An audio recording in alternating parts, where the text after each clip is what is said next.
Hi, welcome to Deborah Waite's Home Country Kitchen. We're not cooking tonight. Instead, I want to tell you about my history, how I got this far with baking and cooking. My grandmother, Elizabeth, and Grandma Bessie also taught me the fundamentals of cooking and baking. When I was 8 years old, every weekend I would go to Grandma Elizabeth's house and I would literally learn she taught me the fundamentals of homemade baking. I'm not talking about making it from a box, learning it from scratch. She taught me how to make strudel, for example. Now, when you make strudel dough, you've got to literally roll it across the table.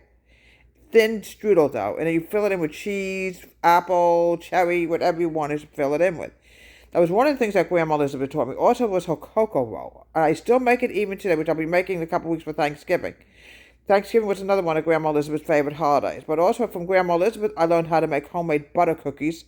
Roll it out, and then you dip it into walnuts, crushed walnuts and sugar, and you bake them. They're so delicate. And also her cream cheese cookies, which you put apricot jam in the middle and you fold it over. That's how much baking I actually learned from. But also her cooking was absolutely fantastic.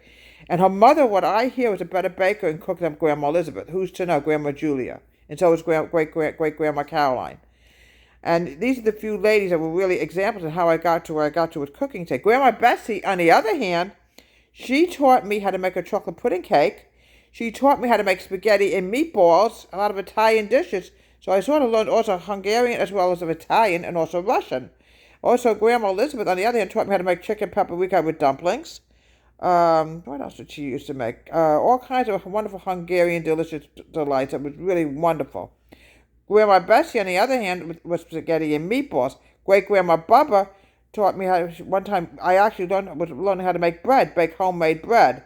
Gefilte fish. She also knew how to make gefilte fish. It was a really wonderful Russian dish. I mean, and the list goes on and on and on with these wonderful, wonderful, gifted women. And my mom, on the other hand, taught me how to make meatloaf. My mom was not a baker. Not really. Once in a while, she would bake something like I want a birthday cake chocolate.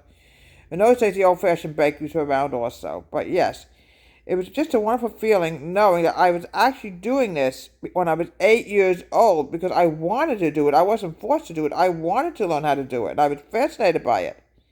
And I'm trying to remember what else Grandma Elizabeth used to make that oh my goodness, cheese balls. It used to be called cheese balls. I'm not sure how to make them. I would have to somehow look it up. Maybe I can find on YouTube that you film that down the road for you people. That was something else that she made. And also cracklings. Oh, chicken fat cracklings. They were delicious. Came from chicken. They're very greasy, folks. I have to warn you of that. But that was another dish that Grandma Elizabeth made. That Grandma Bessie with the spaghetti and meatballs and the pudding cake. That was something I learned from Grandma Bessie.